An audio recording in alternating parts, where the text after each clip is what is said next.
എടാ അമലേ, ഇന്ന് നിനക്ക് വൈകിട്ട് കഴിക്കാൻ എന്തോന്ന് വേണം? ചായയിലൂടാ? ചായയിലൂടെ എനിക്ക് പരിപ്പുവട വേണം. നല്ല ഇതല്ല, എന്തിനുള്ള? നല്ല നല്ല രുചിയുള്ള പരിപ്പുവട വേണം. 2 മണിക്കൂർ കൊഴുത്ത പരിപ്പ്, 2 മണിക്കൂറാവും. അത് ഈ ജാറിൽ അരച്ചെടുക്കണം. ചെറുതായിട്ട് വെള്ളമില്ലാതെ അരച്ചെടുക്കുക. 2-3 മുളകും ഇട്ട്, വറ്റൽ മുളക്. പരിപ്പുവടയ്ക്ക് ആവശ്യമായി ഇഞ്ചി, വെളുത്തുള്ളി, സവാള, ഇത്ര മതി. ഇത് എല്ലാം കൂടെ ചോപ്പ് ചെയ്തെടുക്കണം. നേരത്തെ അരച്ചെടുത്ത പരിപ്പ് നല്ലതുപോലെ അരയേണ്ട, വെള്ളം ചേർക്കാതെ കുറച്ച് അരഞ്ഞതും കുറച്ച് ചതച്ചതുമായിട്ടുള്ളത്. ആവശ്യത്തിന് ഉപ്പ്, കളറിനും ഇത്തിരി കുറച്ചരിക്കാൻ വേണ്ടി മുളക് പൊടി, കായപ്പൊടി, അത് ആവശ്യത്തിന്. ബേക്കിംഗ് സോഡ ശകലം ഇട്ടാൽ മതി. പെരിഞ്ജീരകം കുറച്ച് ആവശ്യത്തിന്.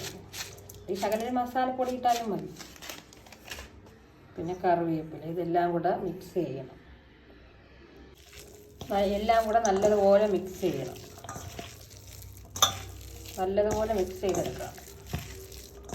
എന്നിട്ട് എണ്ണ ചൂടാക്കാൻ വയ്ക്കണം ചെയ്തുകൊണ്ടിരിക്കുമ്പോൾ.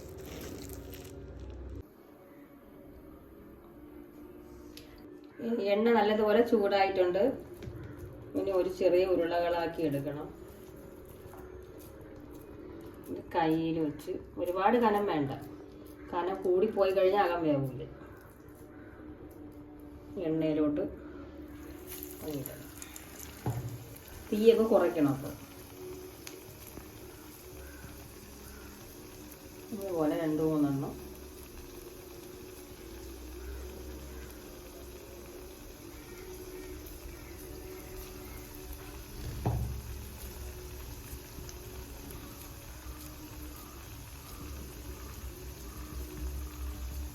നല്ല കനത്തിൽ ഇടയണമെങ്കിൽ ചിലപ്പം ഉള്ളു വേവാൻ പാടാണ്.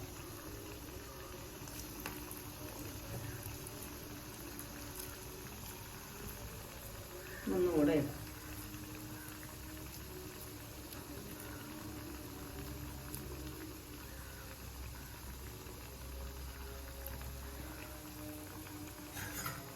ഇടയ്ക്കിടയ്ക്ക് തീ കൂട്ടിയും കുറച്ചും കൊടുക്കണം. കുറച്ച് കഴിയുമ്പോൾ ഒന്ന് കുറയ്ക്കണം. പിന്നെ ഇടയ്ക്കൊന്ന് കൂട്ടിയും കൊടുക്കണം. ഇത് വെന്ത് വരുന്ന്. ഇത് ആദ്യത്തെ ബാച്ചെടുക്കുമ്പോൾ ഒന്ന് ശകലം ടേസ്റ്റ് നോക്കി നോക്കണം. ഉപ്പ് വല്ല കുറവാ, വല്ല എരി കുറവാ വല്ലതും ഉണ്ടെങ്കിൽ വീണ്ടും ഇട്ട് കൊടുക്കാം. തീ ഇടയ്ക്കിടയ്ക്ക് കുറയ്ക്കണം, കൂട്ടിയും കൊടുക്കണം. അപ്പോഴും നല്ല കറക്റ്റിന് വെന്ത് വരും.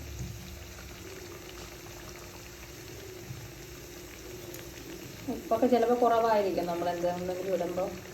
അപ്പോൾ ഒന്ന് ടേസ്റ്റ് ചെയ്ത് നോക്കുമ്പോൾ അറിയാൻ പറ്റും. അപ്പോൾ പിന്നെ ബാക്കി മാവിൽ ഇട്ട് കൊടുക്കാം കുറവുള്ളതിൻ്റെ. എല്ലാം കറക്റ്റിന് വരെയാണ്.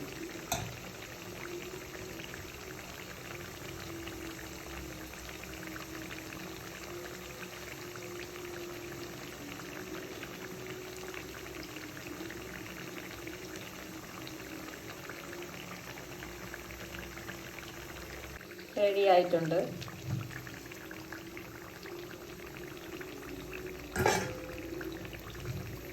പോരാ.